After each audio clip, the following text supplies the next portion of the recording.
Yes, people, welcome to LFC Red Forever channel. So today we've got episode 42 of Let's Talk LFC. We're going to be doing Premier League first. We're going to be talking about obviously the shambolic of the transfer, and then we're going to discuss the thoughts of what's next for Liverpool Football Club, if you know what I mean. I've got a great panel with me today. They're part of LFC Red Forever channel, so let me introduce you to them. Let's start with Nurabitse. What's going on, brother? Good. Thank you for having me. There's a lot to discuss nowadays, especially the shambles going on. But yeah, nice to be Pretty here. bad, isn't it? It's pretty bad.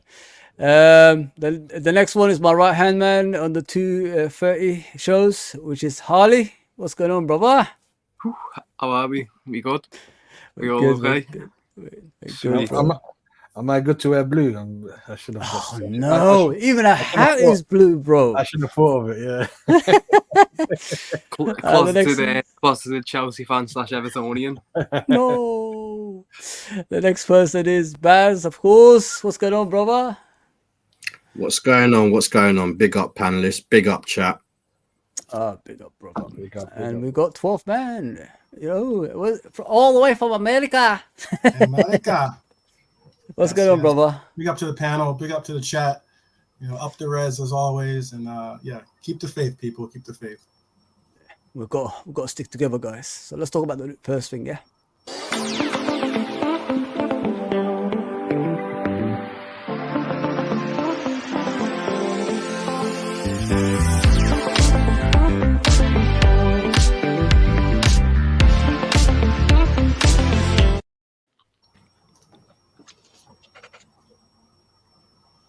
Yes, people. As we all know, the game finished 1-1.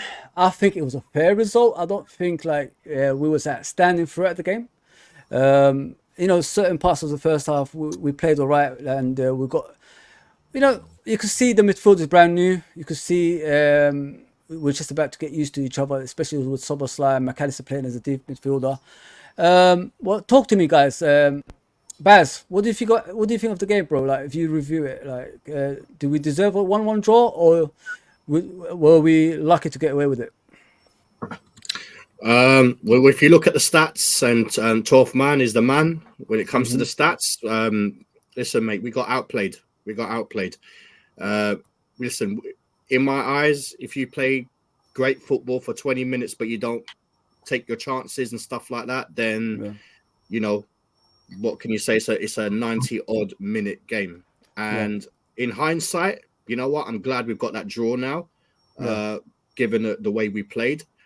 I mean, look, there was a new midfield and, players playing out of position for whatever reasons and stuff like that. But you know what? We went out there, we got a draw. Normally you'd say after thinking about it, it wasn't a bad result.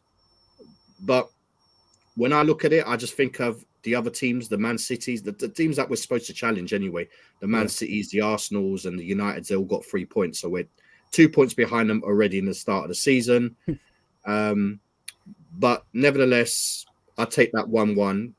We got very fortunate, but then at the same time, there were, a few little issues in the game, such as penalties and stuff like that, which we probably will talk about. Go against us, that went against us. But hey, you know what? It's a point. We didn't lose. We move on. Same goes for you, 12th man. What do you think of the game, brother?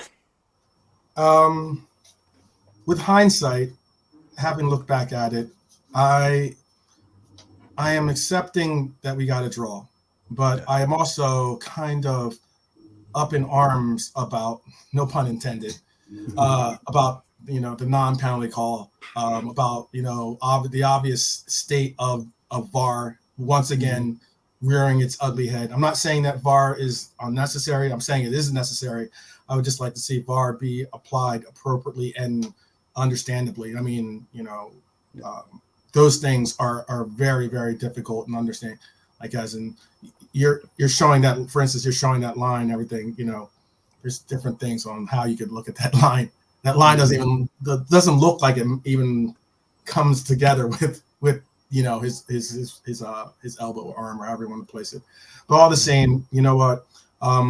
us getting a draw at the Bridge is not something that is unheard of. It's something that we've seen for this is the seventh time we've seen it. Yeah. Us getting a draw at a club home ground that's going to has an exceptional number of high value and exceptional talent on their club, and as a home opener, for us to get a draw is somewhat of a win in my book. I would of course love to have come out with the W, but I'm more so mindful that we didn't go out with an L. So as long as we got something from the day, that's a positive in my mind. Yeah, spot on, brother. Nurabits, what you thought of the game, brother? It was the beginning. The first 20-30 minutes was very, very good. Chelsea honestly did not know how to deal with Liverpool, but once they adjusted to the way the midfield was set up, especially with we had Szoboszlai and Gakpo, probably two midfielders that are thinking of, as soon as we play forward, they're thinking of just trying to get into the box or try and make runs, and so that became a detriment to us because there was no natural 8 that was sitting there that was just waiting to make plays. It was rather just too direct in my liking, and that showed with the possession, because every time we would always lose the ball. It'll go up to the strikers and then it wouldn't stick, or it'll go up to Gakpo or Szoboszlai and it wouldn't stick, and so that caused a lot of issues. But other than that, there's still a lot of positives from that game that we can build upon.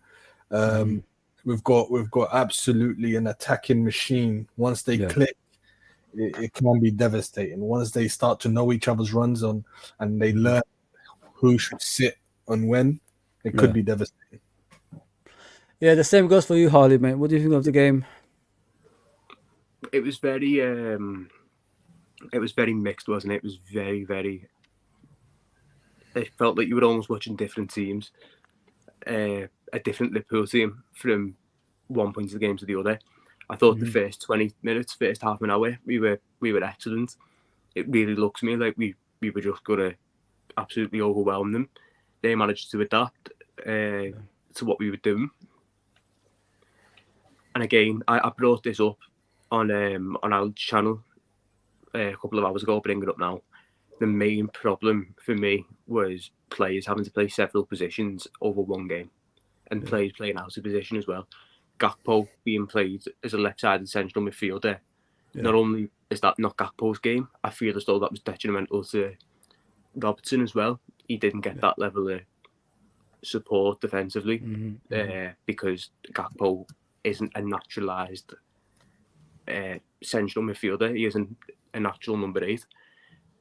We had difficulties with McAllister as well, in the sense that he started off as a defensive midfielder, moved up as an 8, and while I do think he improved, it's just having to play them two positions both throughout one game. Like, I feel as though putting Jones on was an excellent change, simply because it just gave us that little bit of control in midfield from in terms of getting the ball from defensive attack. And if you're asking me, we should start on Saturday in that defensive midfield role, it's Curtis Jones, just simply because of the control we had when he was about.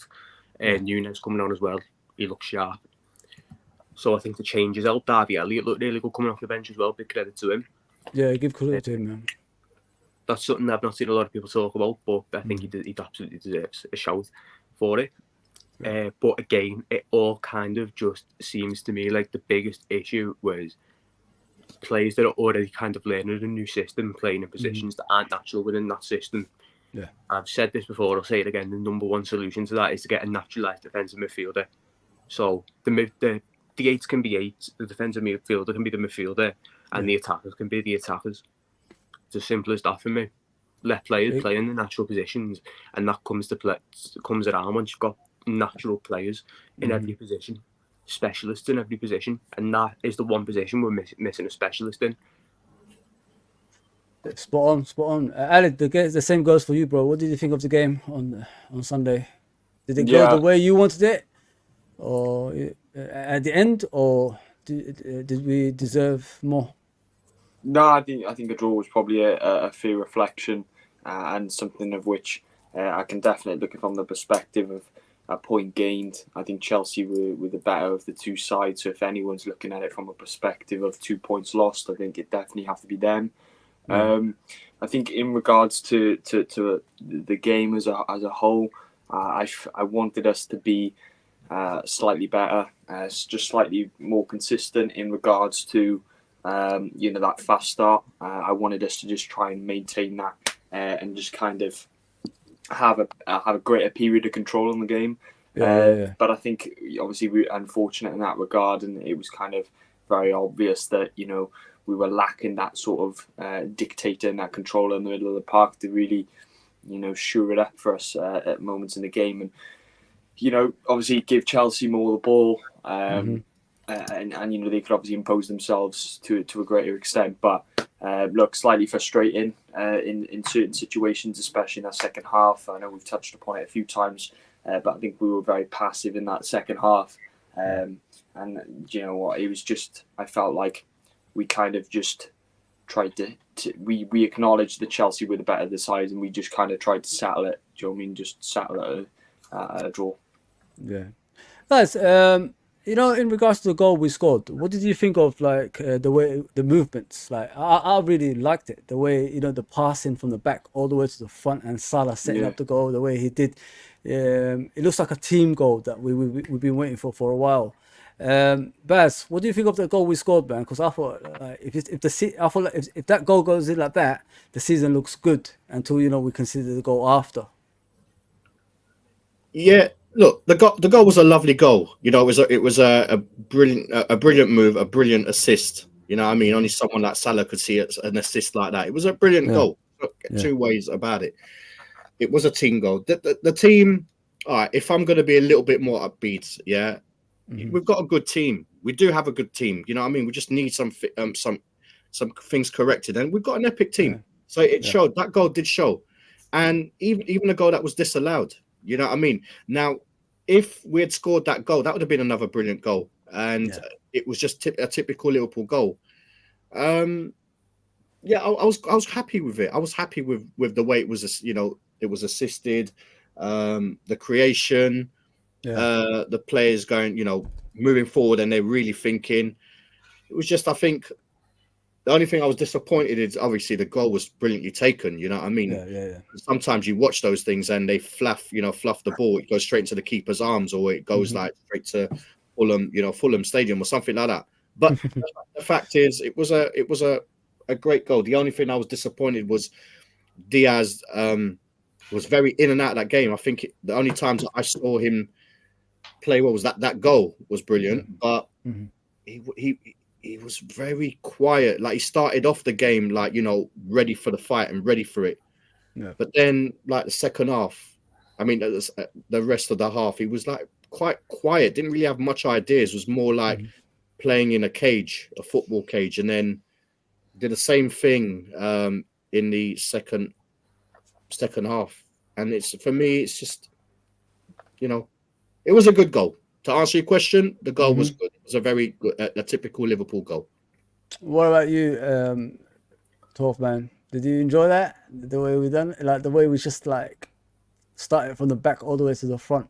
Especially McAllister making that pass towards Salah. Can't hear you, bro.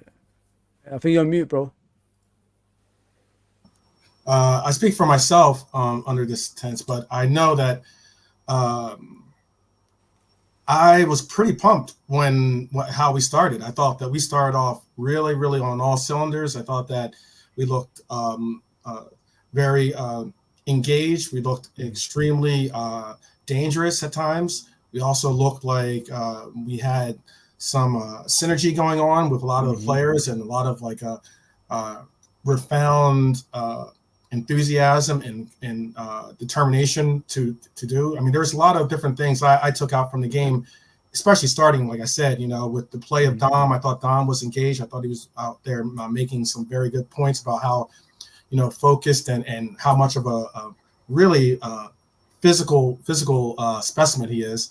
And then, there's also the attributes of McAllister. We saw how much that he was able to link up play and continue to do things that were encouraging. On that point, Diaz, I agree. There were parts and points that it seemed like he wasn't involved in the game as we would have all liked to have seen. But that was only, I think, primarily because, Chelsea started to flip the scripts when it came to that second goal being, I believe that second goal being taken away from us really was a wake-up call to Chelsea. And that second goal being taken away from us, again, was something of a deflation from us on our part, as in maybe, sometimes you think things are just too easy and it's just naturally going to progress. And we got into this fever point, and then we have a mistake, and that mistake ends up getting us off step, and we struggle to find that rhythm once again.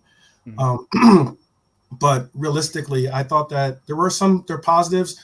There were obviously negatives to take from it, but I was very upbeat in the beginning, and unfortunately, the way that and it's not surprising. I mean, if you're going to go into someone's grounds, especially in a rival or some type of contender style grounds, that you're going to have to take away their crowd away from them. You're going to have to take away the ability for them to draw energy from that crowd, and that penalty, or excuse me, the offsides, and the sheer fact of we're playing against Anthony Taylor as almost like as a DM for them at points. It is what it is. It's bad. Yeah, the same goes for the new bits, man. What do you think of that goal, mate? Yeah, no, the beautiful chance. We started creating loads of chances. If you think back, there was Gakpo should have had a shot on goal where he tried to pass to Salah. Salah had 2 shots on goal where he could have passed one back to Szoboszlai. I think we just need to be take a little bit more care with that final ball and that final decision making. If we do that, I think and it clicks. The attack could be devastating. I just thought maybe they just ran out of legs a little bit too early, because I don't think a lot of them got 90 minutes during. It's a new midfield, brother. It's a new midfield, and it's a new midfield. Exactly. They were enthusiastic and probably they probably gave too much too early, and didn't keep. And this is what happens when you don't keep the ball. You don't manage to rest in possession, and that's what Man City is good at. So maybe, hopefully, if we sort that out and we calm the play down, we can be devastating in the future. Yes, nice one. Alid, the same goes for you, brother. What do you think of that goal, the way we've done it, man, from the back to the front? Do you think this is what we're going to be doing majority of the season, as a team? If we get the right players together, I mean. Yeah, of course, it definitely represents signs of a team that can create brilliant moments, but it actually frustrates me a little bit to see how negative we can be also, because there is a lot of potential when you consider that there is a lot of quality there, and that's been demonstrated on several times with brilliant team goals. There was a brilliant goal in that instance, and I hope we can replicate that going forward. But what frustrates me is that we can see 2 ends of the scale on a far, too frequently, really. So I just hope that we can kind of eradicate that from our game, trying to avenge that by replicating the good moments and just trying to interlink it and try and collate all the quality that there is for this club, really. Yeah, nice one, Alex, man. Well put together. Harley, same goes for you, bro. Did you enjoy the way we scored that goal? Oh, mate, when I seen that happen, I was truly thinking, at Liverpool are back. Do you know what I mean? Liverpool are back. And to be honest, mate, I still think we are. I think, contrary to what a lot of people might think, you might kind of turn your head at me for this. There was definitely positives and negatives to take from the game. I personally, and maybe this is just how I think and how my brain's aligned and things like that, I personally took more positives than negatives. I particularly enjoyed what we seen when there was actually 3 midfielders on the pitch with Jones, McAllister, Szoboszlai. As I said earlier, that'd be my starting midfield 3. I thought Núñez looked excellent. Salah, as always, phenomenal. Diaz took the finish so well. Van Dijk, absolutely unbelievable. Monster. Unbelievable. For me, he was the best player on the pitch for Liverpool or Chelsea. Alisson, fantastic, as always. I've seen Alexander Arnold get a lot of stick. And again, I thought he had a similar problem to McAllister and Szoboszlai, that he was just a little bit too direct. Whether that was tactical or what, we don't know. But overall, I thought there was a lot of positives to take. And again, as 12 man said, you'd have to keep in mind the fact that we were away at Stamford Bridge. It's a difficult place to play. We're probably playing against one of the better teams in the league. New manager bounce. Not a lot of sample size in terms of Chelsea's Pochettino to be able to prepare in a tactical sense. For me, I take a lot more positives than negatives. It's a game where I feel as though a draw is a fair result. Could we have won it? Yeah. I do think we could have if certain things would have gone our way, such as the VAR on both the Salah goal and the handball. If McAllister would have just put a little bit less weight on the ball to Nunes and not sitting there slagging McAllister off, he's excellent. Obviously, but you remember that pass, don't you? Where if he would have just put it into Nunes' feet, he'd have had a clean shot on goal. Certain things like that, sometimes you just don't, a bit unlucky, aren't you? I think we definitely could have played better. I also think we could have had a bit more luck. And I think we're going to be much better in our next game at home against Bournemouth. I just cannot wait to be on the cop for that. So just get me back in that ground, mate. I've been desperate for months. So I'm just beyond excited for the season, to be honest. And I think it depends how you look at it, but for me, there's more positives than negatives to take. That's just my opinion, but that's how I see it. 100%, brother, 100%. Ravi says we didn't switch the play when we saw it not working in the second half. Yes, I don't think we created much in the second half, brother. It was just a game that just ran away from us because the players looked pretty tired at the end, if you know what I mean, Ravi. So that's how I see it. We want to move on from this, and obviously, I want to know about the goal we conceded from Chelsea. Do you think it was bad defending, 12 man? Did you how did you see it? Because it was headed up by Szoboszlai, I believe, and then they headed it back in, and then number 2 just slotted it in.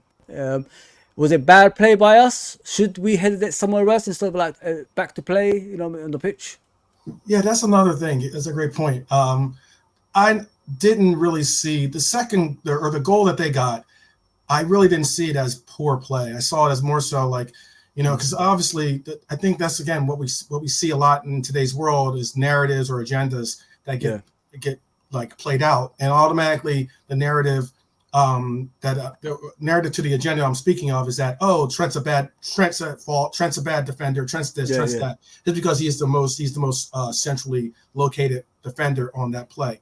It just so happens though that a ball that you think you're going forward because the ball's going out, and then it gets headed back in, and all of a sudden you got to revert to getting to trying to mark someone or trying to not necessarily mark someone, but trying to get to that positioning is difficult. I thought that also, what it was is that it was a set piece. One, it originated from a set piece, but two, the sheer fact that it'd be a different story if they scored a goal from a player that you expect them to get a goal from.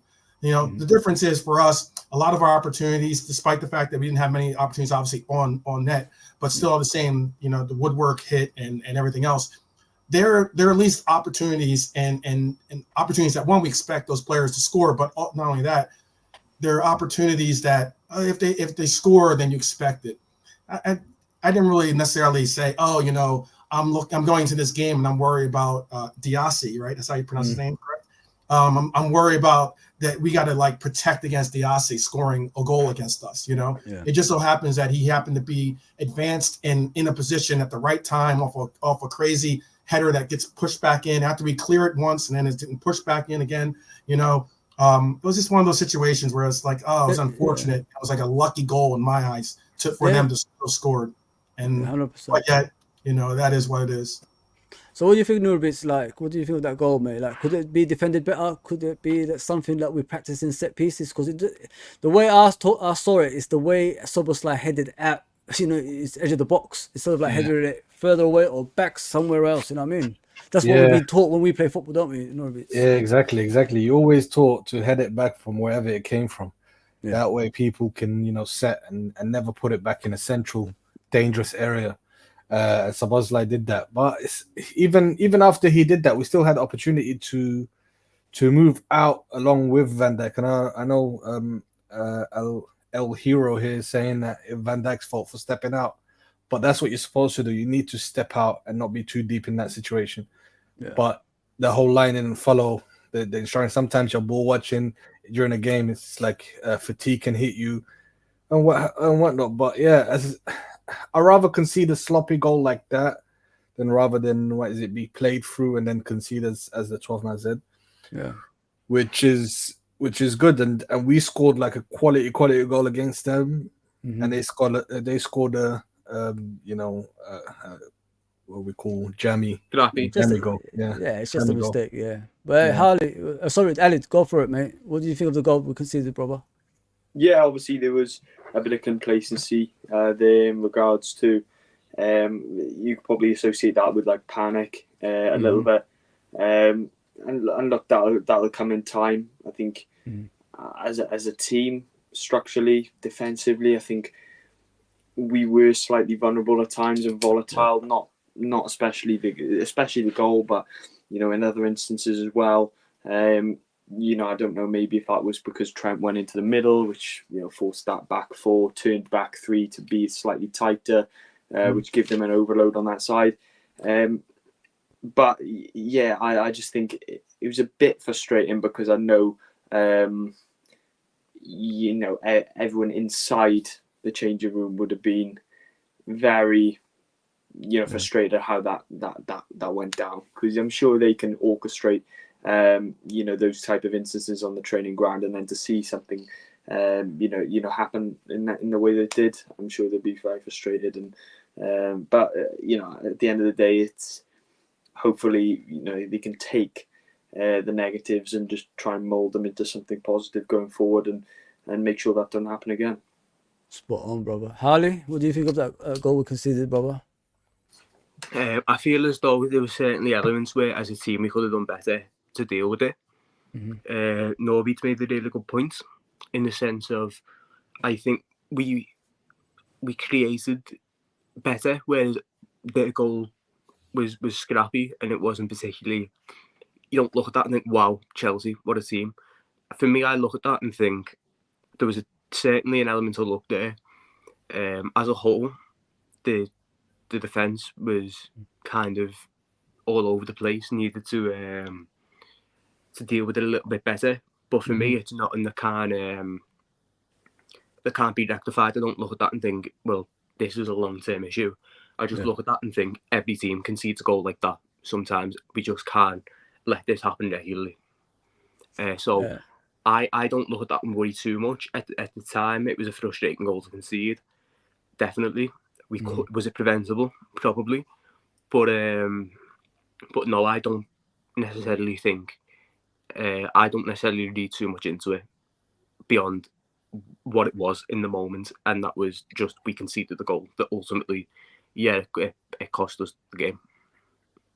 What about you, Baz? Finally, what do you think of that goal we conceded? Could we defended that better? And is that something we've got to learn from as well, brother? It's not. Yeah. Look, the panelists have just got it spot on. To be fair, everyone is pretty much in agreement. Look, every game we're going to play, we're going to concede chances. Yeah, it was one of those chances that that happens. The intentions weren't bad. It wasn't huge mistakes. It was obviously a mistake. Things happen. You know what I mean? It's Ali couldn't do nothing about it. The header from Szoboszlai could have been a bit better if that went in for a throw-in instead, or whatever. You know what I mean? It might not happen, but it's a mistake. It happens in football, and move on. Okay. No worries. I just thought like we could defend it better. Something like we've done in the training ground in the summer as well, guys. That should have been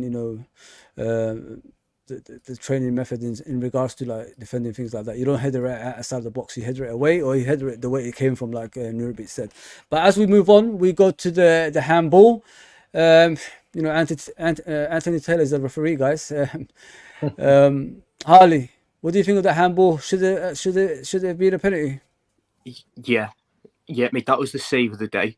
That forget anything else and done. That's the save of the day. That it is absolutely baffling to me that wasn't given. That's all I have to say. If that's not a handball, then I really don't understand what is. His hands up, and I get some people to say, "Oh, well, it was by his chest," but it's not even fully pinned to his body. His palm is facing outward. It's by his side, essentially. I don't see how it wasn't given. I really don't see how it wasn't given. It's as simple as that.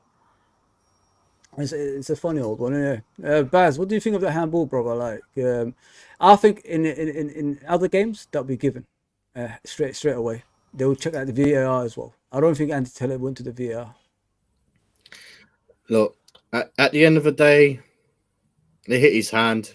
It's handball, but they would argue that there wasn't enough intent. You know what I mean? To prevent it. Look, the ball came to him. It hit his hand. There was a little bit to it, but I just don't think it was enough to give him to give a penalty. However, you know what? You have seen them given. You know, there's been like worse things that have been given in the past. So, and with this referees, you know, he's very eagle-eyed, or he's got, you know, that reputation, stuff like that. To be fair, on one of those days it could have been given, and I think particularly in this one it was probably just right. I don't think it was a penalty. All right, bro. Alid, what do you think of it, brother? I think it was a penalty. For me, I just feel like I always try to look at these instances hypothetically in different scenarios. So, say Jackson was in a position where the ball hit his hand in that way and the ball went over the line and he scored a goal. I think VAR would disallow that because they would deem that handball. So what's the difference when it hits his hand in that same position in the box?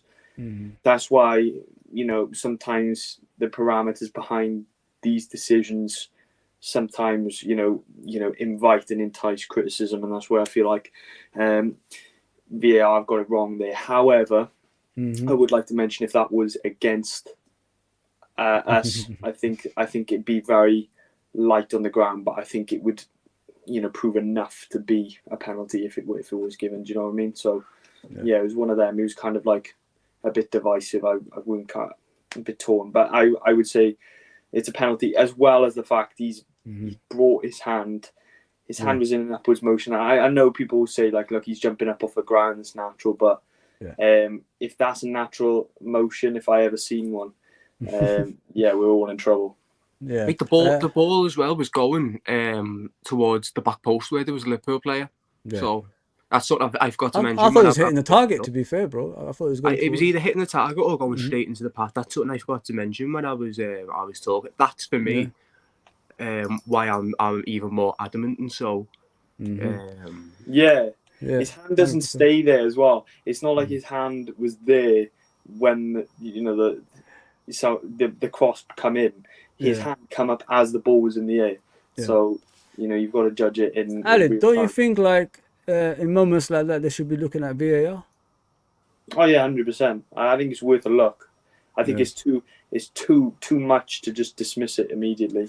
Do you know what I mean? So it's just one of them that, again, it just entices criticism when you just see those inconsistent decisions week in, week out, and you know, we wonder why we point fingers and we moan about it, and you know, it's just frustrating because we'll see an incident like that next week, and we'll see it be given, and then the following week we won't see it given, and the week after we'll see it given. Do you know what I mean? So it's just you can't win, bro.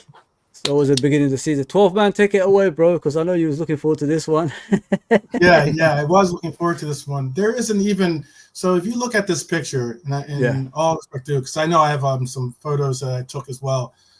If you look at this still, it looks you really can't see how his arm is, but there is a still that exists where, and I'll do the best I can. So his left hand is like this; it's inside of the frame of your body. Okay, his left arm is like this, but his right hand is out as if he's almost waving to the ball. Okay. Yeah. Because his hand's like this. Okay.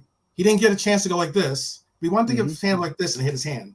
Okay. It'd be another thing if his hand was like this, which is not a position that you normally see someone do, but his hand was open palm. Okay. So his hand was open palm, extended from the body. That is, and the ball is going towards is an actual goal or going towards and the goal opportunity going towards the goal. Yeah. There's photos. And again, I do have the photos to back me up, but all the same, when that ball hit, he knew his hand was away from his body. And it's so much so that after he hit his hand, he brought his hand inward to his body.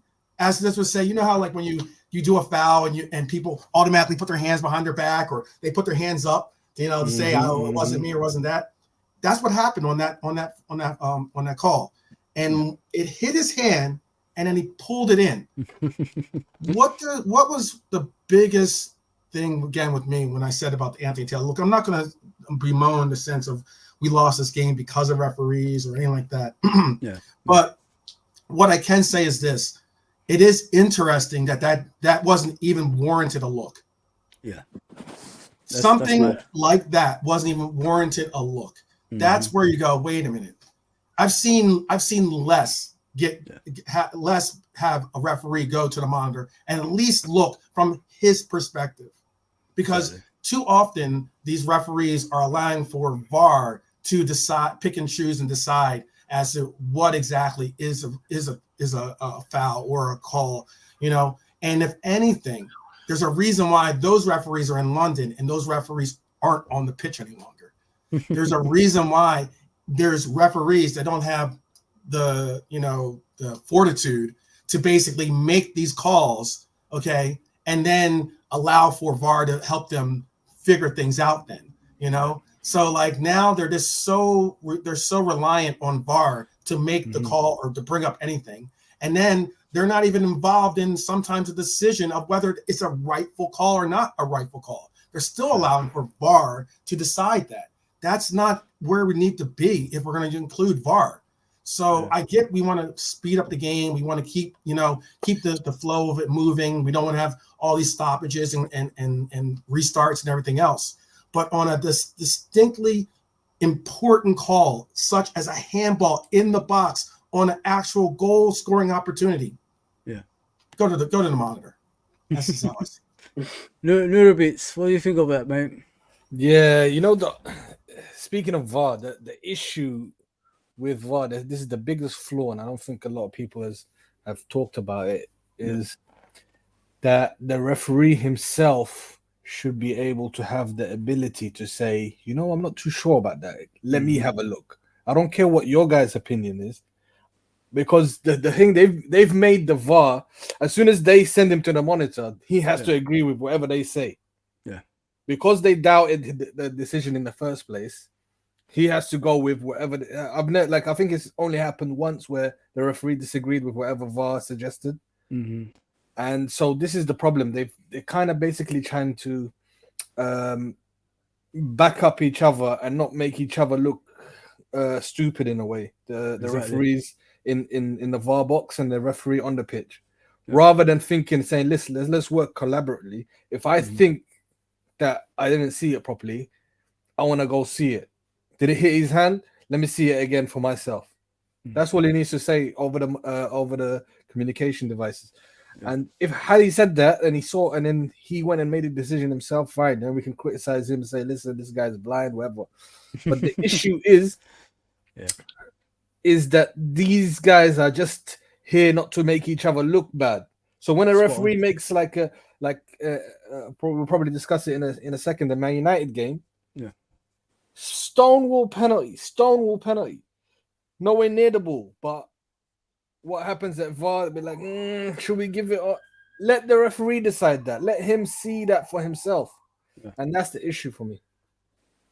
100%, brother. Let's read through the comments, innit? And just respond to the people before we go to the next subject. Of course, Redbird said it's hard to fill up at the moment.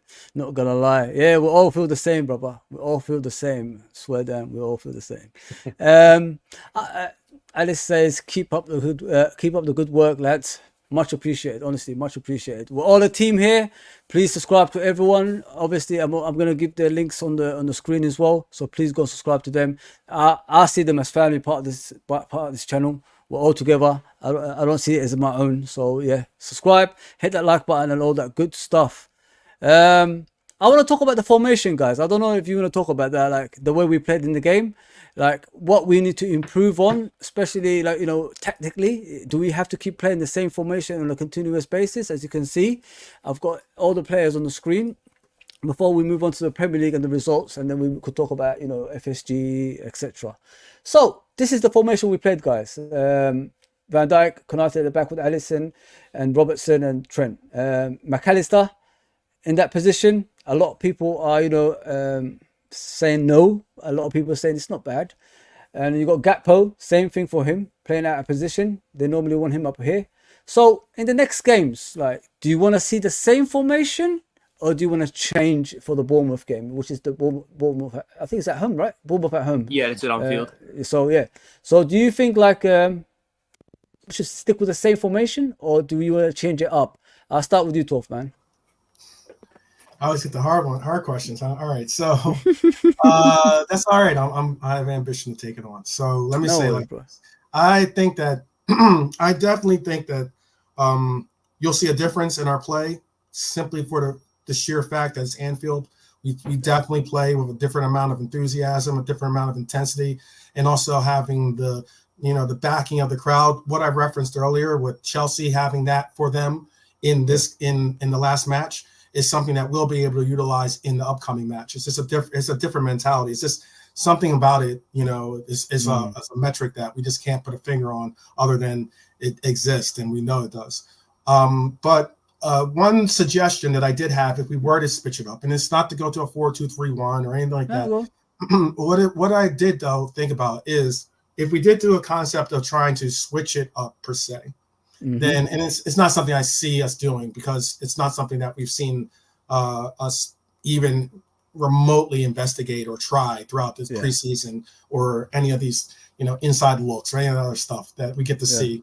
But if I were to be able to, you know, be in the locker room or being in the strategy room with Klopp, I would say possibly if we're so persistent upon saying that right now our defensive midfielder isn't someone that we see being a game-to-game midfielder, then possibly see how you have the lineup being, you know, the DM right there.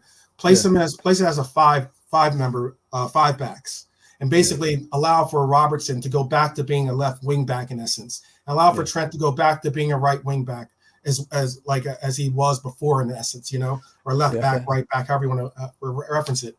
And then therefore you would have not necessarily. You would have to then, rather than have Hackbo in, you'd have, for instance, like McAllister and Dom in those two midfield positions. And then you would have someone like a Matip, or you'd have, you know, or I know a lot of people are going to go crazy if I say this, but you could have a Gomez right center back, okay? Something along those lines where you have three defensive-minded backs in there, three defensive center backs in there that can knock down, take care of, put out fires, put whatever needs to happen. And then what you would have to do, is you'd be able to have Robertson still fill in those gaps as in playing defensively and playing forward advance in an advanced offensive format. And you'd have Trent being able to obviously again fill in that defensive gap if necessarily, but also be able to push forward into that midfield role. Okay. And then you'd have your two midfielders being Dom and McAllister forward being what you want them to be, which is attacking midfielders, more advanced midfielders pushing forward. I think that's something I could wrap my head around. Can you do something like this, like that, if everybody's fit? No, you could keep it as a 3, as in like, so if it was as in our same concept of a 4-3-3, rather than have the 3 have a 5-2-3 in essence. Okay, and that way you have Trent, you have Robbo, correct? You put Salah in the right wing. You could put Hackbo or Hata or Nunez, whoever you like, in the 9, and then you could have your left wing be Hata or or Diaz, obviously, as your left wing, but you have a more like central midfielders. You'd have like a left center mid and a right center mid, or even a left center, a left attacking mid and a right attacking mid. But a lot of that would be able to be progressed by their progressing forward and back and playing defensively, and just knowing their roles are a little bit more, might be a little bit more rigid, but still all the same. Yeah. You would still see something of shape be created. Yeah, a little bit. What do you think of that? Like playing like three at the back, like Portman said, something like that. I can't hear you, bro. I can't hear you. Yeah, he's on mute. You're on mute. Oh, sorry. Yeah. Yeah. That's a shout, to be honest. Especially away from home against the big teams. Why not? This probably might suit a Trent Robbo a lot more with two deep line playmakers like McAllister and Thiago. Yeah, it might actually suit us to keep possession a lot better. However, this is like 12-man said, is like it's disappointing we didn't see some of these experiments being made during pre-season. So we could see how it might actually look like. However, also I wouldn't mind playing Gomez, like especially away games to the top 6-7 teams in the Premier League. Yeah. Put Gomez at right back and put Trent with hopefully we get a DM at the base. Yeah, at the base. Well, here, there. Yeah, right there. Yeah. And then because Gomez can give you the pace to recover, what have you. He doesn't have to go up too far. Yeah. And we could actually play that way. So I don't know, like it depends who we sign. If we sign and this is where I'm intrigued and interested in what Klopp and the coaching staff are thinking of doing. Yeah. And so it might actually suit us to go free at the back at this moment in time, especially with no DM. Just to cover that, those areas that's easy to get at. The gaps that's we could plug at the moment. Exactly. Ali, what do you think about it, bro? Like playing free at the back for now until we get the right midfielders in, brother. Yeah. Obviously, there's pros and cons for both ways. I do worry sometimes that we can, as seen on Sunday, we were slightly narrow. I think it's imperative that we have those deep lying playmakers, like obviously on the board there, McAllister and Trent, that can obviously have that underlying defensive, capabilities as well to show it up a little bit.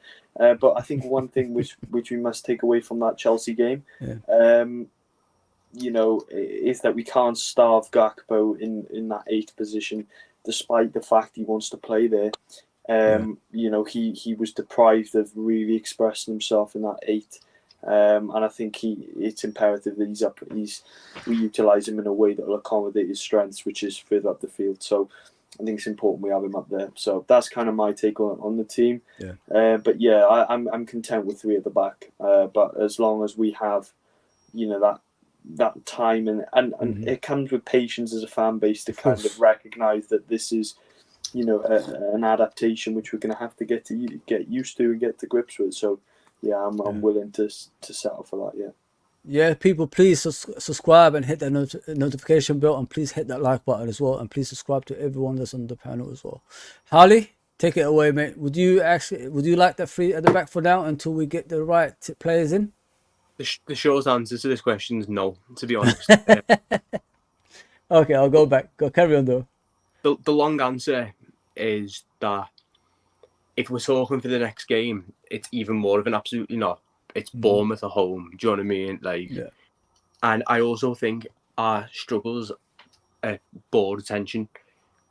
I think having 3 centre backs as well, like having Virgil, Konate, Gomez, and Matipol on the pitch at the same time is madness to me. Like that suggestion is just pure madness to me. I think we just need to look. We've been in situations like the 2021 season and the situation we were in last season, where we were in somewhat of like a crisis, and we still didn't change what we were doing. So for me, changing what we're doing only to change it back, that just goes backwards for me. That's like taking a step backwards. Hoping to go. I'm not for it. Klopp would never do it. as well. Let's get that absolutely right. There's almost no chance the Klopp would do it. Mm-hmm. And as I I said, don't know if that is necessarily true, considering he made the comment that he's going into Chelsea. He already recognized that he would be playing a different formation that you'll be seeing, and utilizing players that you're seeing in that formation in positions that you're not going to see him for the rest of the season, or even the next game possibly, because he mentioned that specifically before the match. I just think it's a bit disingenuous to consider, like, you know, when we criticised how many centre-back combinations there were in that season, if you look at it from a general perspective, if you're constantly changing the structure and how the team's being laid out from week to week, maybe not week to week, but maybe month to month, depending on your availability and who you have, those reinforcements, it's going to take its toll, and it's going to affect that consistency represented in results, and that's going to stagnate the more you chop and change. You have to come down on one side, and that's why we were so successful for a period, because we had that system and we stuck to it. And invited criticism at times. Jurgen Klopp was labelled stubborn, in certain instances. But guess what?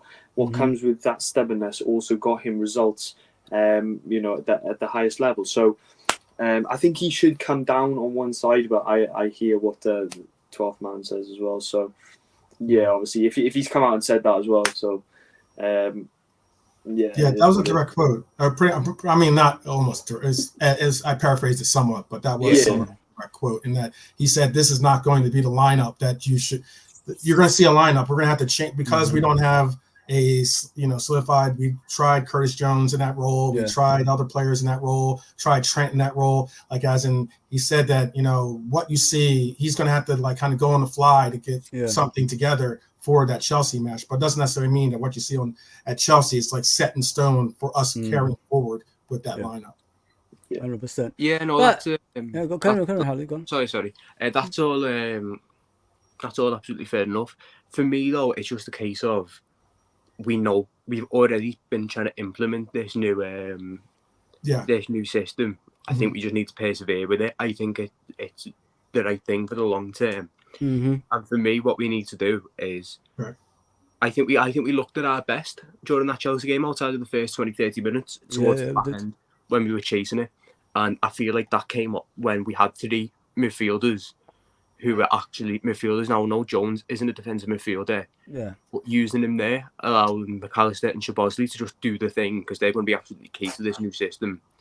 I think to play this back 3, you'd have to take one or the other off. And I don't want to see. I want to see them playing together as much as possible. And so that's why I said before the Chelsea match, he picked up a knock, didn't he? So that's probably why it didn't happen. Or maybe Klopp just didn't fancy it. For me, it's got to be for now. Whilst Thiago and Bichette can't fit, you have Jones in the holding role, and you just do whatever you can to let them to do what they do. And you've got to let Trent as well carry on with this inverting thing. I think that's going to be really, really against Bournemouth especially. I think he's going to get so many touches on the ball and just control the game. And we just let the defence worry about the defending. Not having a defensive midfielder is not ideal. But for me, what we have to do now is just persevere with what we've got and act like it's already there until it actually is there, if that makes sense. So play like we have a defensive midfielder until we have a defensive midfielder, because then it'll be easier to adapt for everyone involved. 100%. Guys, go on to one. I just one other quick point too, though. Maybe it was just myself, but what I recognized at least was that you didn't really see, despite Trent is in that, we've all shaped our mind around him being in that inverted halfback role. But if you looked at his play in that match, normally there were games when he was playing that inverted halfback where he was playing so far up, and sometimes so centrally far up, that he was in the striker position, or he was he was further advanced than Mo Salah was at times during other matches that we've seen him play that inverted halfback role. But yet in this match against Chelsea, you didn't really see him that far advanced as we normally are becoming more adjusted to.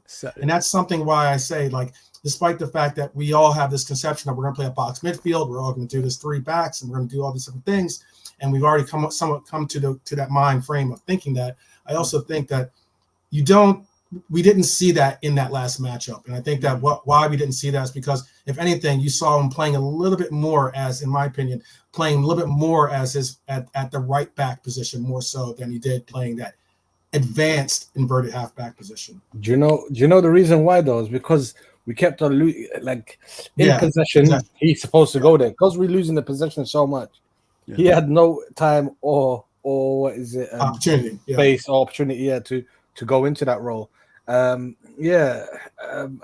totally agree with what almost everyone is saying with regards to it. However, like just a little adjustment towards, and I've noticed that Klopp doesn't do it as much anymore. But especially in the beginning of his raid, whenever he go to a tough away game, you would always usually see Gomez playing at right back, knowing that he'll give you that solid defensive role, and you can use his physical attributes to try and come back in situations where we're overrun.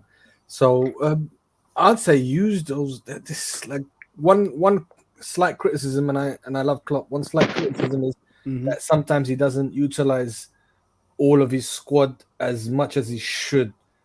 Just try to use them a little bit more. Yeah, 100%, bro.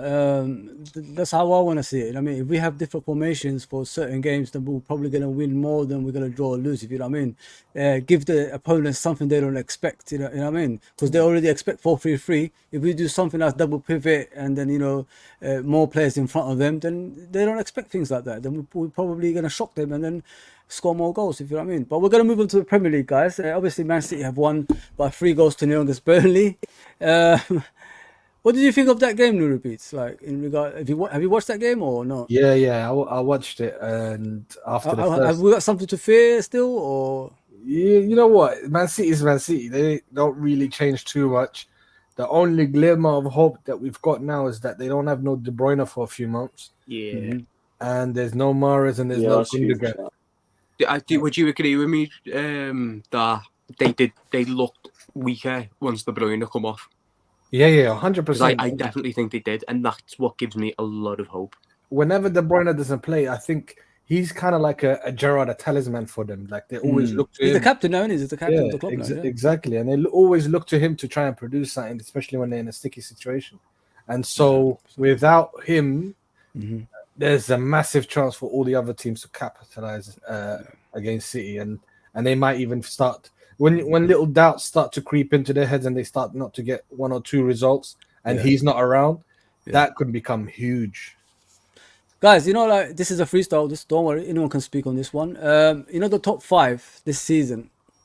Who do you, apart from Man City, of course, who do you fear the most that could put us out of there? Like the teams in general, like Arsenal, Newcastle, because they all got results, didn't they, over the weekend? If you think about it, even Man United's got results. So Kwasi, if we don't make it to the top 4, what teams do you fear the most, brother? I don't. If Liverpool get what they're supposed to do, we can beat anybody at any time. My guy. The question is, are we? I mean, trust me. City scared Liverpool is scared of Liverpool more than any other team. Yes. If Arsenal do what they did last year, I'll give them more respect. But yeah, Newcastle look good. They will be competitive. They will run. Arsenal also they are subservient to a counter attack. We saw what who did they play? Forest did to them, and that's just Forest. Did anybody watch that game, by the way? Because I missed it. I watched it. Yeah, I did not. It was almost identical to what Wolves were doing to Manchester United. Yeah, except that Wolves played much better. Wolves, by the way. Yeah. So as I say, the only games that I've watched in the Premier League this weekend were Burnley City, obviously our game. I watched Brentford Tottenham. Yeah. And I watched a bit of Newcastle versus Villa. I missed all the 3 o'clock kickoffs, and I didn't quite catch the Arsenal Forest game either. And I watched United Wolves as well. Newcastle is because of their fan base. They're going to be a problem at home. That one I'll tell you. They're going to be a problem at home. But consistency is going to be the issue with them. Yeah. It's fun. There's Good the uncle. evening. Well, good night, panel. How's Good everybody? evening, bro. Good. Good evening. Go on, How's go on. everybody? Good? Oh, good, bro. Yeah, Oh, good day, man. Yes, uncle. Good. What's that? Nerve beats in the building. Stop that. I must be honored, blood. When Champions League start, that's when we're gonna see who is really serious. Yeah. Because Arsenal, Newcastle, Man U have experience, but even Man U, you guys seen, are they look good? No. They have to play their best 11 twice a week. 100%. When if they do well on those, I give them more respect. But right now, nah. Uncle Rods, if someone's going to drop out of the top 4, who do you think is going to be dropping out? You know what I mean? The ones that was already there. Who's got more problems that we can catch if we don't sign the players that we want and all that? Man United. They're that bad, yeah? Yeah, I think. You know what? To be honest, when I look at Newcastle, I actually like the way they play. You know what I mean? I really like the way they play, and sort of like they got their formation right. They got the players. You see what it is at the day. What I say with Newcastle at the day, right? I know they got a lot of money. When you think about it, in the day, right? They haven't sort of like gone down the road. It's like getting what they want, but what they've done, they've got what they need. Do you know what I mean? There's a difference of getting what you want to what you need for the good of the team, and that's what they've done. They've got players in for the good of the team, you know. And they bought with that Bruno Gomes in. Do you know what I mean? And they bought in Sven Botman, which was a good that was a good signing. Yeah. All these little players that they brought in and everything that's making sort of like the team click. Yeah. I mean, they brought in Harvey Barnes this season, and I rate that player. I rate him highly. You know what I mean? Put it this way, if Liverpool was to go in for Harvey Barnes, I wouldn't be sort of like I wouldn't be unhappy. I think he's a really good player. You know what I mean? You know, so they brought in all these little players at the day that can make a great difference for the team. And I see them if they sort of like get their head right. I see them staying in that top 4. Yeah.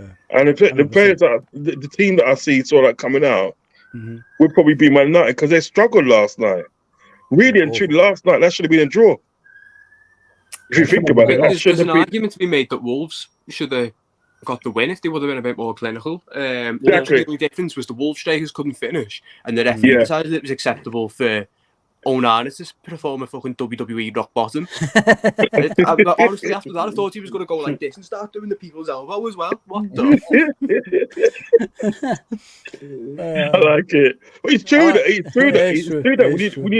When you look at the broad scheme of things, when you look at Wolves yesterday and everything that, one can make a big argument and they should have walked away with all 3 points yesterday.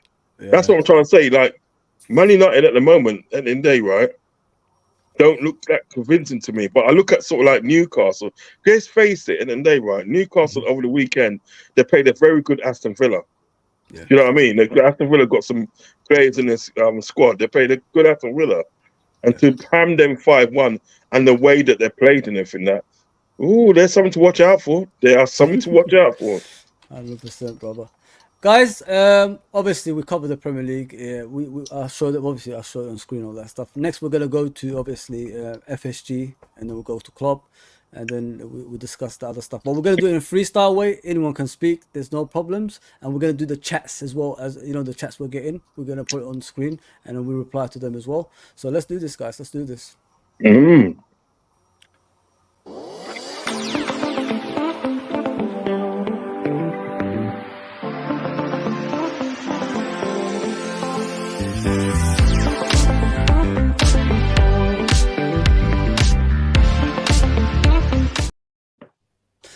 Yes, man. You like yes, it? Man. Yes, man. I like your little intro still. You know what I mean? Thank you, Uncle Ross. What we talking about? FSG? Yeah, if they're failing us at the moment, you know what I mean? Like, can I just say something? Go for it, man. Well, let's start it off, Uncle Rods. Listen, at the end of the day, contrary to what other people think, I'm greatest critic of FSG, yeah? But I live by this motto, yeah? If you do things bad, you're going to get criticized for it, yeah? But if you do things good, I will praise you for it. Do you understand what I'm saying, yeah? Spot on. Now, they've done some bad things in past day that I could rightly say I criticize for it. Me and 12 Man had some good, healthy debates about it. Do you understand what I'm saying, yeah? But like, in this scenario with the Carl Sader thing in the day, right? This Carl Sader thing, I don't see they've done anything wrong. You know what I mean? The important thing is now for FSG is to carry on. Put it this way: is to carry on from what you've actually done. Just carry on and go out there and make the big signings today. And what I will say, the only problem that I got with FSG was the Lavia situation. I thought they could have probably handled that a bit better. Do you know what I mean? Like, for instance, I said before anything that I don't really think that they wanted Lavia. Do you know what I mean? Right. So then what you're doing, I think that you walk away from that situation, yeah, and you don't go back and offer 60 million. Put it this way, and that you don't go back and get into the same situation that you was before with Carcedo. Do you know what I mean? Yeah, you just start to embarrassing yourself. Do you understand what I'm getting at? Mm-hmm. So I would say today, sort of like with FSG, that is the only thing they done wrong in my case. And put it this way, everybody know I'm the greatest critic of FSG. Do you know what I mean? Mm-hmm. But when you look at the club, the football club, what it is today is, I'd say FSG is probably part of the problem. There's other little problems there and there that needs sorting out. Do you know what I mean? Mm-hmm. So like, you probably could say it today, it's up to FSG as the owner to sort that out, but there are other problems there. What I don't like, and what I've seen in the day, right? Yeah, mm-hmm. And 12 Man would actually agree with this. What I don't like is over the last week or two, the toxicity in the fan base. There's been a lot of toxicity in the fan base. There's been a lot of people that they fuck FSG, fuck Klopp, and this and that, and really, this and that. And I just think at the day, in these times at the day where we're going through this situation, yeah. And it's not really a nice situation to be going through, to be mugged off twice at the day by Chelsea with, as I say it today, with the help of the Premiership, yeah? People Premiership helped them in from that, right? I think these are the times, as Liverpool fans at the day, we need to be sticking together, because over the last week or so, put this way, over the last couple of days and from that, I have seen some people at the day, and not being funny, I know I probably ain't got the right to say this, but I think you shouldn't be a Liverpool fan. The things that you're saying, the things that you're doing, you shouldn't support Liverpool. Do you know what I mean? You should probably not support football at all, or support another team of your choice. You know what I mean?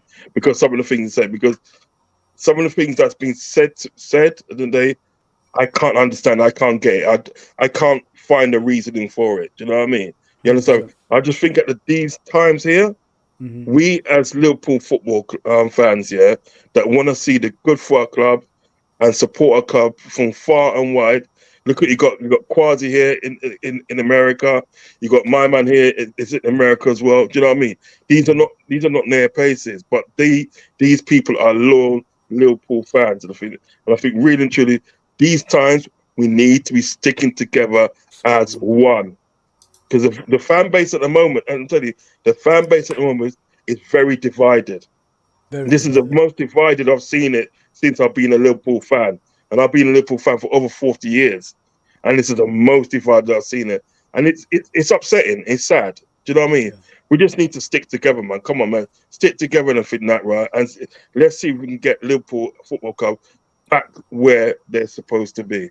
Do you know what I mean? Go, hey. No, the issue I have, yeah, and I agree with Uncle here, is you see how he said the imbalance, where you can criticize them for the wrong and then and praise them. But the problem is people have become so toxic that they don't want to acknowledge even the good that they've done. Facts. All the bad. FSG, yes, you may not like the way they operate. Yeah. However, that's we've never been under. They've never overpromised some craziness. We'll be acting like Chelsea. We'll be acting like Man City. What have you? When they first came in, they said they liked whose model? Arsenal, the way Arsenal were operating. And Arsenal weren't successful at them times. So the quote that sticks out to me the most is under promise and over deliver. That's a direct quote from him. I think John Henry himself. Exactly. So, exactly. So the only issue I have in this whole scenario, the situation with Caicedo and Lavia, is you're negotiating for Lavia and refuse to pay £4 or £5 million extra, and you jump to 111. And I'm still, to this day, I'm baffled of how you've come to the decision to try, especially when you know what Chelsea are doing, hijacking a player and giving them the biggest issue is they're giving them this 8-9 year contracts that the Premier League is obviously giving them allowance to do. And this is the loophole that they're taking advantage of everything. Because no other club has done this 8-9 year contract. And so we're at a disadvantage from day one. They're guaranteeing Caicedo 250 bags for 9 years. I actually did the maths on that, and that equates to roughly £115 million. £115 million contract. Wow. That's what that equates to, and that is ridiculous. It is ridiculous. It is. Alex, what do you think of FSG, mate? I've never heard you say anything bad about anyone anyway, but yeah, you could talk about it how you want, mate. That's what we're here for. Yeah, because I'm in agreement with a certain extent to Uncle Rod and what we said, and Nerbeat as well. And I know Harley's very passionate on the topic also, and I'd just like to mention that I believe people gun too much for FSG in certain situations. Like you look at I think the Brighton CEO, I think I've seen a tweet. I think it was Harley actually reposted it. The Brighton CEO said that Liverpool were very professional about the Moyes Caicedo deal within negotiations and stuff. Yeah, they literally said we couldn't have done more. He said that. Yeah. So people will still, call FSG this, call FSG that. Yeah. Do you know what I mean? Like it's just like you cannot win, and I think whatever happens, at the end of the day, they won't. They'll just look for any excuse to kind of just point a little bit of blame. And look, I'll be honest. I believe in order to succeed and thrive and compete at the top level, do FSG represent? Do their model represent something? A way in which we can reach that epitome of English football and European football? I don't think they can take us back to that level. I think they've taken us to a mark where they've overachieved to a certain extent. With the budget compared to clubs with higher financial power. But in regards to maintaining that over a longer period of time, I don't feel FSG can really replicate that, and I think it's very difficult to maintain with the financial parameters that obviously demonstrating the club. And people will look and say, oh well, they do have the money, they do have the finances, they wouldn't have bid £115 million for Caicedo. Yeah, people will say, look, this is bad. 21 years of age from Brighton, laying your hat on a player, bidding on him a day before the season.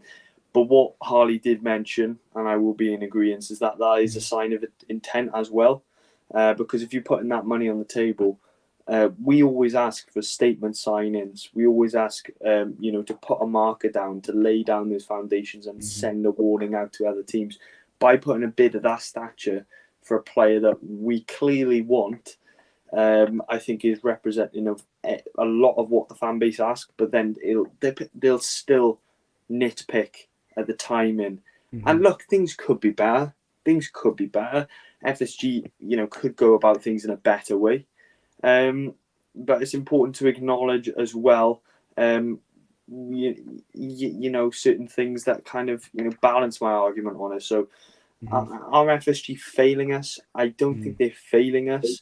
What I do think they're doing is they're limiting the success to a certain extent when we compare ourselves, and that's what everyone gets consumed and everyone formulates their opinion nowadays by comparing us to Manchester City, teams with high financial power. And what that does, that comparison, it just belittles ours, and it just diminishes all the good things that should be acknowledged, if that makes any sense. So that's my hey. You know, can I jump in real quick? Just one second. Give me 30 seconds. 30 seconds. Just on what you just said and everything, that on people comparing us to Man City and other teams like that. That is very true, because you can only look at the Darwin Núñez situation, and look at the fact that people, fans, were comparing, let's say, him to Haaland and everything that. Do you know what I mean? Because they're coming at the same time and score the same goal, and it's comparing to him. So then he was seen as a failure. Then, do you know what I mean? They're open for the criticism, and they're literally doing the same thing with FSG. I mean, hey, I've been the greatest critic, but you have to kind of like give it to them at the end of the day when they go and do the right thing. And let's face it, in the day, that situation, right, would turn out more better at the end of the day if we didn't get screwed over. Because you face it, in the day, we did get screwed over, because at the end of the day, if you got a situation at the day that you put a situation in place, and you say, right, and then you guys and they race for this player and everything that, right? And you put in these bids and everything that, and we put in the highest bid at before the deadline, and the deadline passes in the day, but then the other person in the day wants to move the goalpost, so he's allowed 72 hours to actually get this plan in action in the day where he can actually acquire the player. Now what's happening now? People are saying how much of a sort of like a good plan they did, good project they did to get Caicedo. But when you think about it, they shouldn't have been afforded that 72 hours to do that. Yes, it should have been a situation that they would look at the end of the day. Look, FSG's bid more than you. They've bid more than you, so they get the player beginning and end of it. Do you understand what I'm saying? And I also think as well, if FSG did get Caicedo, if Caicedo at the end of the day was a Liverpool, I'm dropping her, was a Liverpool player, right? The talk at the day will be a lot more different than what 100%. It is now. Yeah, I think they'll be praising the owners. You're spot on. 12th man, take it away, brother. You're spot on. I can't hear you, bro. There's a lot to unpack. I know. There's a lot to unpack when it comes to some of the comments that have already been laid down. And one thing I can say is that, look, is it disappointing, frustrating? Even some might say embarrassing. I wouldn't go that necessarily far to say it's completely embarrassing because of certain points. Look, I did an op-ed today, and I'm going to be publishing it pretty soon. But what it is that there's a lot of complexities to what we're looking at as the football world in general. Okay, negotiation tactics were what we were utilizing for getting Caicedo. We didn't evaluate Lavia to be a $50 million player. That is some 50 million pound player, excuse me. And that's something I think the majority of the panel could agree on. That most of us possibly didn't rate him as a 50 million pound player either. I understand that the football market, people push back and say the football market's just there and that's what it is. Well, again, it's something that I just didn't agree with in the sense of overpaying for this player and then possibly having to put him on a salary that is compensated, or any bit compensated towards what he just got paid with the $50 million players that normally get those kinds of salaries. What it is also is that you look at it nowadays, like as in, for instance, someone might refer to, we got denied by Jude Bellingham. Jude Bellingham had already told us that his interests were going to Real Madrid. He didn't necessarily. We already understood where his mindset was. But didn't he want it for? He wanted something like 400 grand or something like that a week. That's what he's getting paid at Real, mate.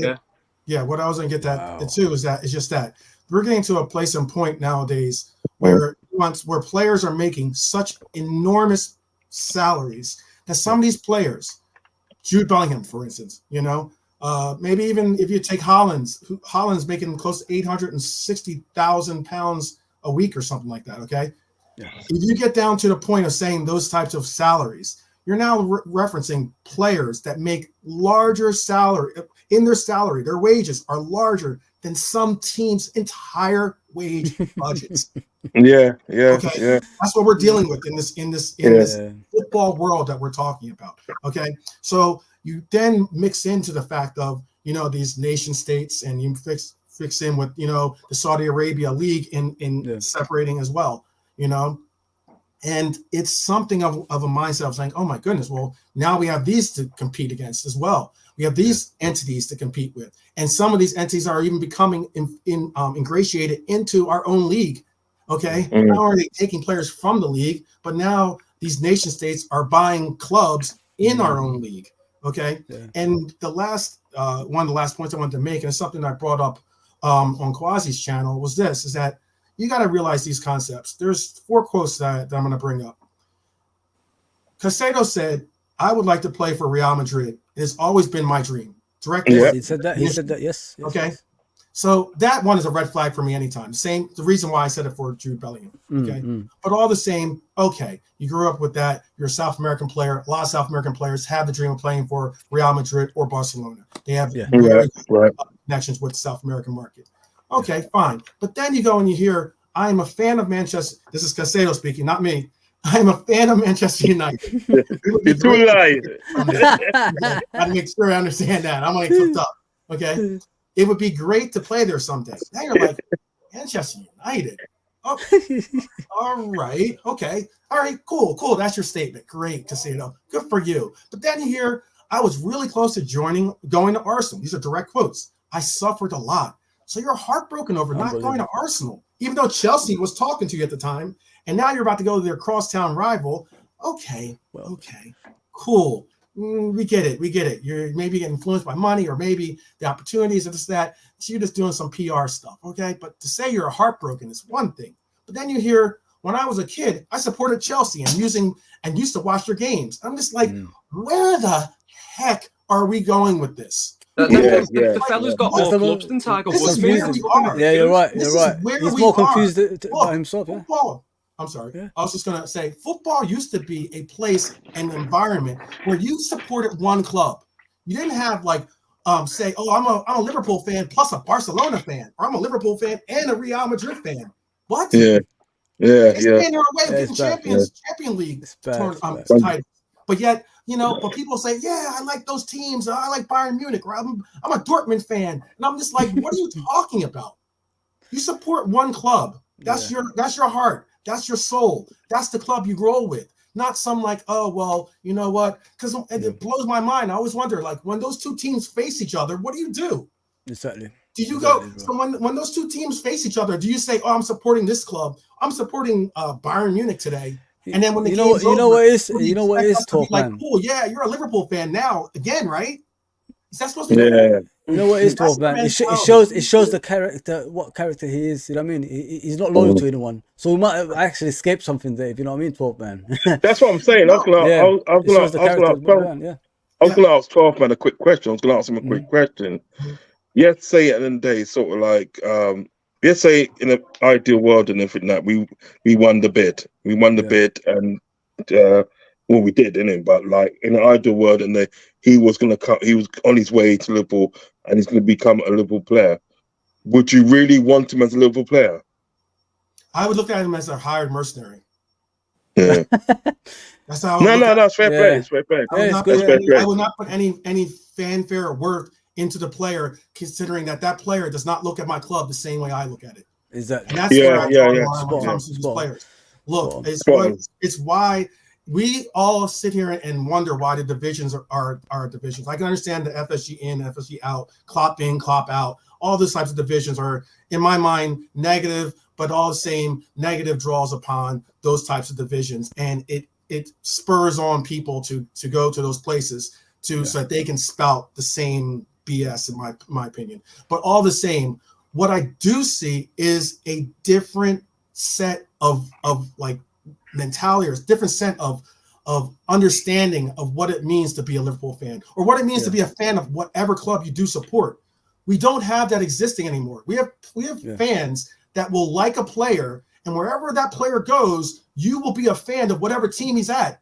that's not really a fan when it comes to my perspective of a club. I'm not saying you're not a fan, but I'm just saying that's a different mentality. It's a different take on how we're looking at it. And it's difficult for me to say, oh, you're all about like the whole, how often do we hear, we are Liverpool, we are Liverpool. And I'm like, are we really? What are you? You are, exactly. You know, you are whatever the name of the player is. 12 man. I agree with you 100%, brother. You are half Barcelona, half Liverpool. Football should not be like that. Yes. I don't want to say that's not the Liverpool I associate myself with. I associate myself with the heritage. I associate myself with the fact that I'm proud of that heritage. I associate the fact that there's heritage and history that I wasn't even a part of, but yet I'm so privileged to have heard and understand from the OGs and those elders of this club that bestow that knowledge and the meaning of that heritage upon me, so I can do the same for the younger generations underneath me. Like, I know that that's exactly what this is about. 12 man. We agree with you. You killed it, bro. guys. No, he just killed it. Man. Give him a clap, man. Give him a clap. You got to kill him, man. Guys, let me just read Brian's comment before we go to Quasi and then Harley, and this it's over, guys. You know what I mean? We overstepped the time, but we're gonna come back. It's more or less it's every day. We're gonna do it every day anyway. Yeah. Brian says at the end of the season, a point at Stamford Bridge will probably look pretty good. You never know. It's true. It is true. Go on, Quasi. Take it away. Then Harley. Then we go. Oh no, I think Quasi might have taken a break. Go on, Harley. Okay. Go on. Finish it off, bro. So this is this. What was the question again? Oh, the FSG, have they failed us? Don't worry, Quasi. He's quick. He's good. Okay. In terms of have they, it depends what your definition of failing us is. Like for me, in the Caicedo situation, there isn't a lot more you can do than what they did. And I find people who are arguing that is FSG's fault, I find that to be a little bit disingenuous. To me, I reckon the reason we didn't push even harder than we did is he's probably turned around and gone, yeah, well, I want to go to Chelsea. As for Lavia, I definitely understand the point that we probably have to overpay for whatever defensive midfielder we're going to get because of the market, because of the situation with him. I just want to ask, how many people here actually genuinely believe that we put a £60 million bid in? Because I don't. I think it came out we didn't. We didn't. Yeah. Okay, well there you go. Yeah. Because I've had a lot of people say to me that, we did, but I think that's just Southampton trying to tell Porkies to Chelsea, really. That's what I think's going on there. Yeah. In terms of, look, for me, this is a question about FSG that it can be answered at the end of the window for me, and if we don't get in what we need, it's certainly that's certainly going to be an issue. But in terms of how divided the fan base is, going back to what Uncle Rod said, it's ridiculous. And to be honest, it's been brewing for a long time. For me, it's been really brewing since the last summer transfer window, and the season throughout that. So I understand criticism of FSG, but again, to basically take out this point, some people will put things on them that isn't necessarily their fault. And as for the whole Klopp debate, I'm sorry, you need help if you want that man gone. You need help. Yeah. In fact, I think you're beyond helping. It's ridiculous. Big up, brother. For the second, not for a second, am I entertaining the thought of getting rid of that man. Quasi? Oh, sorry. Go on. Harry, go on. Sorry, my bad. No. I was nearly pretty much done. I'm just saying that I agree we need to stop fighting each other. And as for what 12 Man said again, it's bigger than players. It's bigger than what happens on the pitch. The football club and the culture and the heritage, both the city and the influence the city has had on the wider fan base. Yeah, it really, really bothers me. Sometimes even like makes me feel angry or upset when people disrespect that. Claim to be Liverpool supporters. Facts. It's just not something. Listen, you could be angry, but be angry in a way like everybody understands, not like criticizing people and attacking people personally. You know what I mean? Nobody's telling you to stop being angry at the end of the day. But Quasi, take it away, bro. We're gonna be leaving after your one, so make it good. Trust me, Quad in the building, yeah. I'm not going to be able to match 12 men's passion. So I just want to talk about people saying FSG, their model doesn't work. Their model was the best in the world for 5 years straight. Spot on. So that message, though, and then the same people say, "Oh, I don't want us to spend money like PSG and City." So what kind of model do you want? It makes no sense to me. The teams that are modeling like what we did are winning championship. City, AC Milan, and even Arsenal. Arsenal have copied. Arsenal have copied us to a T, including singing our songs. The problem that Liverpool is going through since 2020 is because we moved from the model that was working for us. Spot on. Killed it. We don't spend money because we just have to spend to make people. And that thing don't make no sense. Make a statement. Make a statement for who? The players that we had could never be replicated. Salah, Mane, Bobby, Gini, Hendo. Those players will never be able to replicated. City will have to spend 500 million on 2 center backs. Yeah. I mean, why do we want to do that? The problem we have right now is the structure is not working anymore because somebody took their eye off the ball. And yes, you blame the owners first because it stops with them. I don't have confidence in the CEO, the current CEO. I don't have confidence in it. Klopp needs to focus on football. A focused Klopp is a dangerous manager. Yeah. And right now he has his eyes on too many things. That got to stop. FSG needs to bring somebody. I'm saying bring Edwards back. And Klopp, you have to work with him. Hey. When the former CEO was there, he made sure that he kept the peace between Klopp and Edwards. This guy is too friendly with Klopp, and he's not holding Klopp accountable. So even if you think I'm lying, follow the timeline. Uncle Ross, I told you this. Follow the timeline. Ever since the CEO left, as soon as he left, the next one was who? Edwards. And then the next one was who? A whole bunch of people are leaving. That means there's something wrong in the club. Has nothing to do with one person. The owners needs to come and fix that problem. If they fix it and build a structure, we are back. We have the best manager in the world. He needs to focus on football. None of this spend money. He doesn't even like spending money. He ran his team to the ground and he didn't even want to buy more. So what did that tell you? The owners have always been there. When club needs somebody, they spend the money. And they were willing to overspend this year, a couple of days ago. So unless you have a perfect model, because PSG tried, where is Neymar now? Where is Messi? City tried it, it wasn't working. Hence the reason why they brought Pep and decided to copy our model where they buy players that fit their system, not just go buy a whole bunch of people. They did that in the beginning, it wasn't working. Now look at them, we're in trouble. So if you have a better model than the one we have, bring it up. Don't just say go make a statement. So what? You bought Mbappe. Now you have a bunch of useless players around Mbappe. Now what? Mbappe, Messi, and Neymar were in PSG. What did they do? Nothing. Nothing, man. The system and the model works. Yes, finances is important. But if you don't have a model and a system, your finance is going to be like City. I mean, like PSG. That is fact. That part, the fans needs to focus on supporting our club. And one thing that I'm going to say this: fans that abuse our players, you are shameful. That's true. You don't believe in the Liverpool heritage. Liverpool heritage is you never walk alone, and you keep on abusing our players because you don't like it. It's great to not like a player, but what Henderson and Fabinho, how did they get abused? That's shameful on the fans. Yeah, facts.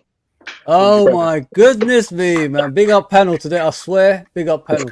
You know, like this show is gonna be for everyone. You know, I mean, I know like we prolong our conversations sometimes, but I'm gonna make sure we got like more hours on it next time if you guys are okay with it. So we could bring more panels like you guys.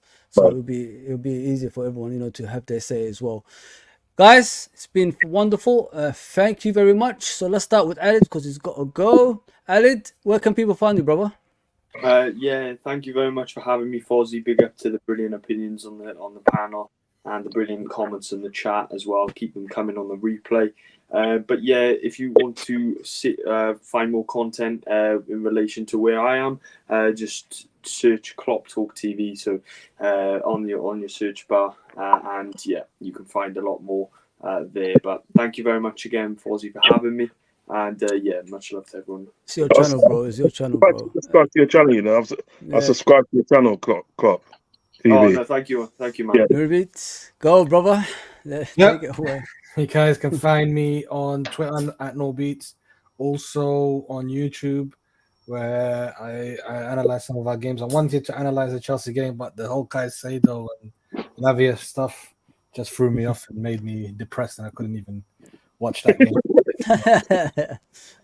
So hopefully after that, then come check me out, and I'm here as well on this channel.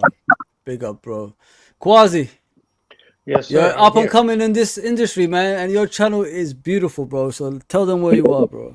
Crucible TV, man. Thank you so much, Fuzzy, as always. Please check me out. I'm out there.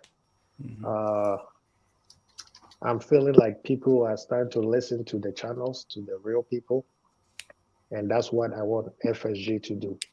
Don't just listen to Spirit of Shankly. You need to do the fan base temperature check. What is going on? Let them voice their frustration. And I don't think they do that much of that. And I think they need to do that. Don't just listen to Shankly and think that they are the only fan base out there. There's a lot of LFC fan base out there, and they need to listen to them. So Crucible TV is one of them. LFC Red Forever channel is one of them, and they need to listen to us because guess what? Gary Neville and Jamie Carragher has been watching our shows and starting to talk about it on Sky Sports. Big up, brother. Big up. Thank you. 12th man, my partner in crime. Where can people find you, brother? You can find me, as it says right here, or right here, at Liverpool 12th Man on YouTube. Look, you can definitely show a lot of that support, a lot of that We Are Liverpool support that I was speaking of, that a lot of my fellow panelists were commenting on as well, by subscribing and supporting to these very talented content creators. Obviously, subscribing to this channel that you're watching the program on currently, because if anything, you know, so often, as I spoke of earlier, there's a presence that's amongst us, and it's that presence is a divisionary presence, and it's something that makes us forget about our heritage, makes people not care about the heritage. That makes people not respect the current players that are trying to carry on that heritage and that greatness of our club. And the point in the matter is that these content creators here, myself especially, because I can only speak for myself primarily on this point, is that I want to be a voice, a light, a mission, and that is unite this fan base as what I originally brought in, or was brought into, and that is a unified front, a group of fans that are truly exemplify what Mighty Red should be and is. And that's something I wish that we can hopefully not only restore, but if anything, fortify. And it takes the efforts of all of you spreading the words, sharing this content, and doing the best that we can to make sure that we speak loud and boldly. And I appreciate the time of you listening. Big up, brother. Harley. So, lads, you can find me has LFC97 on Twitter. I don't currently have a YouTube channel, so just make sure you subscribe to LRFC, Liverpool Red Forever channel. Smash the like button, subscribe, notifications on, and all that. And all of the incredible lads who you've just heard from, go and subscribe to their channels, and all the ones that I'm not yet subscribed to, I will be subscribing to, because the panelists are absolutely fantastic. I'm honoured to be working with all of you, and my message is to just keep supporting the players, keep the faith, don't let the transfer window get you down too much. If you're fortunate enough to be in that ground on Saturday, as I am, get behind the players. Enjoy being able to see Premier League football. Enjoy being able to be in that stadium, to be supporting the players, and just think of it like that. And I just want to say a quick thank you to everyone who's had me on, and a quick thank you to everyone who's watching as well. So it's been an honour. Uncle, you know, I had to save you for the last bit, so go for it, bro. Listen, last in, last out, innit? Yeah. Listen, you know what it is at the end of the day. First and foremost, I'd like to say, Fuzzy, thank you for having me on my channel. I feel honoured to be in channel because, not being funny, since I've known you, shown me such warmth and friendship. Do you know what I mean? I always feel kind of comfortable in the show. Do you know what I mean? Comfortable to voice my opinions and such forth. So, like to say, big up to you, and you're doing amazing work in your channel, and people need to like and subscribe to the channel. You're doing amazing work. And also as well, as I said, look, as a fan group, and we all support one team, that is Liverpool Football Club, and we support that one team because they're the greatest team in the world. Simple as that. So in the times at the day that, you know, in our dark times, we just need to stick together. This divisiveness and this toxicness is not good for anybody. It doesn't get you anywhere. So listen at the day, do what the mantra says. You never walk alone. We all support everybody. Yeah, fans, club, team, everything. Do you know what I mean? And we'll have a better club. You can find me on Anfield Uncle Rod. Okay, I do panel debate shows. I do the Red Reasoning show, which I've got episode 2 coming up on Thursday, which I have some of the gang on there and stuff. I've got the afternoon vibe show, watch long shows, and so forth. I'm generally just a Liverpool fan. I've been a fan for over 40 years, and I love my club. So you can find me on Anfield Uncle Rods on YouTube. Also the same on Instagram, and also the same on Twitter.